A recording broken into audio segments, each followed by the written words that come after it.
Olá pessoal, hoje vamos discutir as leis de Kirchhoff, circuitos de malha simples, malha dupla e circuitos RC.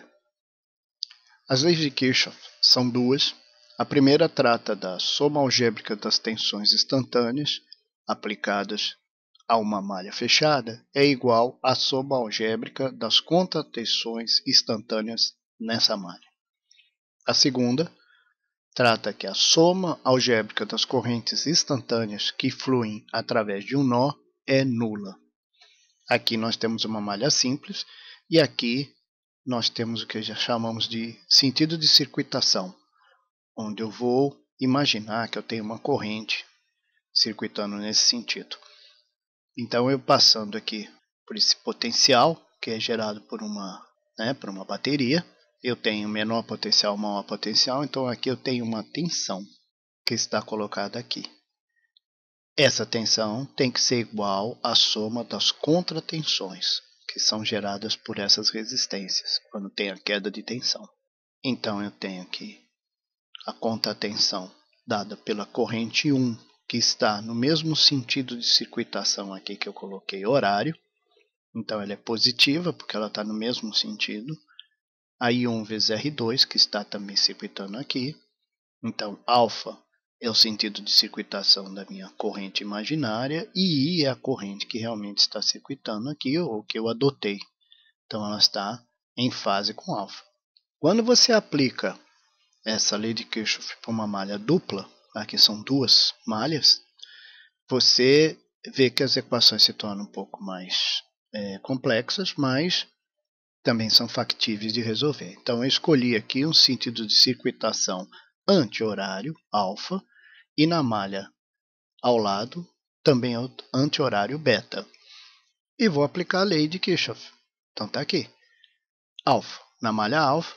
Então eu vou aqui, olha, eu estou saindo do potencial menor para o potencial maior.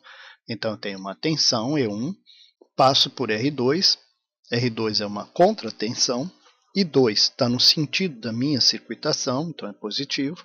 Passo agora por uma outra bateria, mas cujo potencial está contrário à minha circuitação, então eu vou do maior para o menor. Então ele é uma contratensão.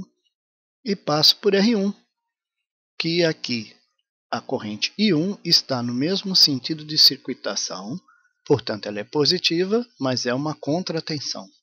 O potencial aqui está nesse sentido e eu estou circuitando assim. Aqui o potencial está no mesmo sentido, então é uma tensão. Na malha beta, eu vou fazer a mesma aplicação, a equação 2. Passo pelo potencial E2, que é positivo aqui, olha, é um potencial. Venho por uma contratensão aqui em R2, mas vejo que a corrente I2 que eu adotei aqui, vejam, essas correntes eu adotei, a I1, I2 e 3, eu coloquei por uma escolha minha, ela está em sentido oposto à minha circuitação beta. Então, na resistência eu tenho uma contratensão, uma DDP, mas a corrente I2, então ela fica como contratensão, I2 vezes R2, mas I2 está contrário também à circuitação, então é menos I2. E eu tenho aqui, passo na circuitação beta por um outro potencial, que aqui é positivo, olha, é um potencial, não é uma contratensão, é uma tensão, então eu coloco ela desse lado da equação, E3. E passo por uma contratensão aqui em R3, mas aqui a corrente I3 está no mesmo sentido de circuitação que eu estou fazendo, portanto ela é positiva. E considero a equação do nó, lembrando que se entra I1, sai I2 e 3, não acumulo carga.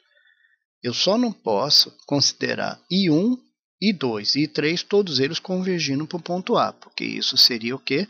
Seria um acúmulo de carga. Como a carga se conserva e ela flui, não faz sentido montar uma equação de nó com as três correntes indo para A. Uma delas deve sair para obedecer a segunda lei de Kirchhoff.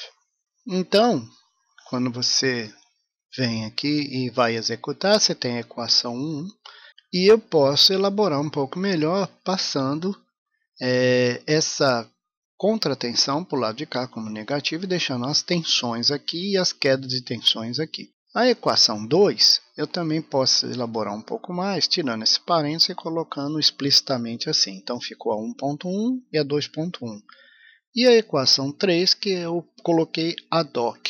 Coloquei ela como eu acho que deve ser as correntes. Então essa equação veio da minha intuição, mas ela é uma relação que eu constituí. Então o que eu tenho aqui é, olhando a equação 1.1, eu posso, injetando a equação 3 na 1.1, ela vira 1.2, eu troco esse I1 por I2 e I3.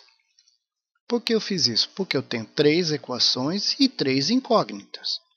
Eu não sei I1, I2 e I3, nem sei o sentido nem o valor, mas eu sei todos os outros valores. Então eu tenho 3 equações, que são as 2 equações de tensão, e essa terceira. 3 equações, 3 incógnitas, eu resolvo. Como? Eu posso reduzir uma das incógnitas, injetando uma equação na outra. Foi o que eu fiz, injetei a 3 aqui. E aí a equação 1.1 ficou com essa cara, 1.2. E eliminei a variável I1. E agora eu tenho 2 equações e 2 incógnitas, porque as incógnitas quem são? I3 e I2. Os outros são valores que eu tenho que ter. Eu tenho os valores da tensão e das resistências. Eu só não tenho os das correntes. Eu posso determinar os das correntes. Então eu determino essas 2 equações e, determinando I2 e I3, eu determino I1 pela terceira equação. E aqui estão as respostas substituindo os valores. Reparem aqui que eu obtive um I2 negativo. Isso quer dizer que a minha intuição falhou aqui. As regras de Kirchhoff, ou as leis de Kirchhoff, me garantem uma solução consistente e correta. No caso do circuito RC, eu vou usar as mesmas leis de Kirchhoff, lembrando que elas são válidas para as correntes instantâneas. Então, nessa situação, eu tenho uma chave S que estava aberta e se fechou. Nesse exato instante, eu tenho uma bateria que vai injetar uma corrente e vai começar a carregar esse capacitor. Usando a lei de Kirchhoff, eu faço uma circuitação nesse sentido e vejo que aqui eu tenho um potencial, uma tensão, e aqui no capacitor eu tenho uma contratensão no instante que começa o carregamento, e aqui na resistência eu tenho uma contratensão. Então, a equação fica: tensão é igual à soma das contratensões. A tensão no capacitor é carga é igual a tensão vezes a capacitância. Então, a carga dividida pela capacitância dá a tensão que está aqui, que na verdade é uma contratensão. E aqui está a queda de tensão na resistência, que é outra contratensão. Mas lembrando que a corrente é o que? A taxa de variação da carga com o tempo. Então, substituindo a corrente aqui, olha, passando para cá, eu vejo, e pegando esses dois termos passando para o outro lado, eu tenho uma equação diferencial homogênea de primeira ordem. Aí eu posso resolver como? Pensando numa análise não estándar, considerando essas quantidades dQ e dt como quantidades ínfimas, pequenas, eu posso montar essa igualdade e trocando esse denominador que está aqui, força eletromotriz vezes capacitância, menos carga, é uma variável que eu posso chamar de U, e a diferencial desse U é menos dQ, porque isso aqui é constante. Quando eu diferencio aqui, du fica igual a menos dQ. Então eu posso reescrever essa equação como sendo du, aqui é menos dQ, eu troco por du, sobre U é igual a 1 sobre RC dt. Essa equação é uma equação diferencial de solução conhecida. Quando você integra essa equação, você encontra como resposta o ln de U, porque a diferencial do ln de U é 1 sobre U du. Então, essa é a primitiva dessa função aqui. E o RC aqui é dt. Quando eu integro dt, eu tenho o que? T aqui, tempo. E aparece uma constante. Como eu determino essa constante que aparece na integração? Levando a condição inicial do problema. No tempo zero eu tenho carga zero. Colocando tempo zero aqui e carga zero, eu vou ter o que?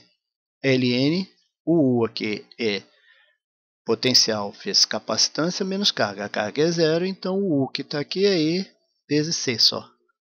Então essa é a constante que está aqui. Lembrando, né? No tempo zero e carga zero, esse U aqui é igual a constante e esse U é igual a isso aqui. Então, a constante é isso. Então, uma vez definida essa equação, eu posso agora, tendo a equação aqui com a constante declarada, colocar nessa linha e aí, passando esse ln de EC para o outro lado, eu vejo que a diferença de dois logaritmos, que nada mais é que o logaritmo do quociente entre esses argumentos, e tenho aqui uma equação logarítmica, que se eu tomo a exponencial dos dois lados, a exponencial do ln é o próprio argumento que está no ln e a exponencial do outro lado é o que está aqui. Eu tenho essa disposição da equação agora, reorganizando a equação, eu passo esse c para o outro lado, ou multiplico dos dois lados, né? Tenho essa equação, e essa equação eu passo esse c agora para o outro lado, somando e subtraindo, né? Eu subtraio dos dois lados. Está aqui. E depois pego esta equação, multiplico por menos 1. E, finalmente, coloco esse EC em evidência e tenho esta equação que me descreve como a carga varia com o tempo no capacitor quando eu fecho essa chave S, logo no começo. Como é que se dá o carregamento do capacitor. Tendo isso, você pode vir aqui e você percebe o quê? Que essa carga ela está definida aqui a unidade dela. E esse exponencial aqui, esse fator que está aqui, T sobre RC, tem que ser adimensional. Para ser adimensional, quer dizer que a resistência vezes a capacitância tem que dar a unidade de tempo. E esse tempo é um tempo característico desse circuito. Portanto, para cada resistência e capacitor que você usar, ou capacitância, vai ter um tempo próprio de um circuito. Então, isso é muito usado para regular tempo, circuitos de tempo, que mostram como você pode regular o tempo para um dado circuito dar um sinal de tensão, né? E por quê? Porque a tensão que vai aparecer no capacitor depende da carga dividido pela capacitância. Como a tensão vai variar no tempo desse capacitor, você pode usar essa tensão para sinalizar alguma coisa no tempo. Tipo, quando a tensão atinge um dado valor, acende uma luz e você fala, carregou, ou esse é o tempo para acontecer alguma coisa. A curva dessa equação, que está ali, é essa aqui com o tempo. Então, esse tempo próprio garante para você a situação que você vai ter 1 menos 1 sobre E de carregamento. Ou seja, a tua carga vai estar aqui. Então, aqui, você pode também discutir o seguinte. Bom, essa é a cara da função que descreve o carregamento de um capacitor que tem uma dada resistência e uma dada capacitância. Mas como é que é a curva da corrente? Como é que a corrente age na hora que eu fecho aquela chave S? Eu posso colocar dessa forma aqui. Pego essa equação e vejo a taxa de variação da carga com o tempo, que é a corrente no tempo. Então, é só fazer a diferencial disso aqui. O primeiro termo é uma constante, então é zero. O segundo termo é uma exponencial. Quando se deriva uma exponencial, cai o que está na exponencial. Esse menos t sobre tal. Tal é RC. Então, cai menos 1 sobre tal aqui e fica exponencial. Então, tem esse menos aqui, que vai dar mais. E você tem o quê? A força eletromotriz dividido pela resistência que está lá no circuito, vezes a exponencial de menos t sobre tal. Tal, lembrando que é resistência vezes capacitância. Ora, mas força eletromotriz dividido por resistência é o que? A minha corrente inicial, porque no tempo inicial, essa exponencial aqui, esse t é zero, e elevado a zero é 1. Portanto, eu tenho a corrente no início, que é o I0. E eu tenho esta curva descrevendo como a corrente vai agir no capacitor no circuito RC. Na hora que eu ligar o circuito RC, é assim que a corrente vai decair, ou seja, ela começa alta e vem caindo. Você pode usar isso também para determinar o tempo que algo vai atuar. Por exemplo, se você considerar que você tem um relé e o relé só funciona com uma corrente até tal, aqui, que depende da resistência do capacitor, você vai ter esse tempo aqui, o relé armado, depois ele desliga. Então serve para circuitos de tempo, né? São circuitos temporizados. Essa equação aqui, ela é muito usada. Eu espero que a aula tenha servido e que tenha atendido aos interesses de vocês e desejo um bom trabalho.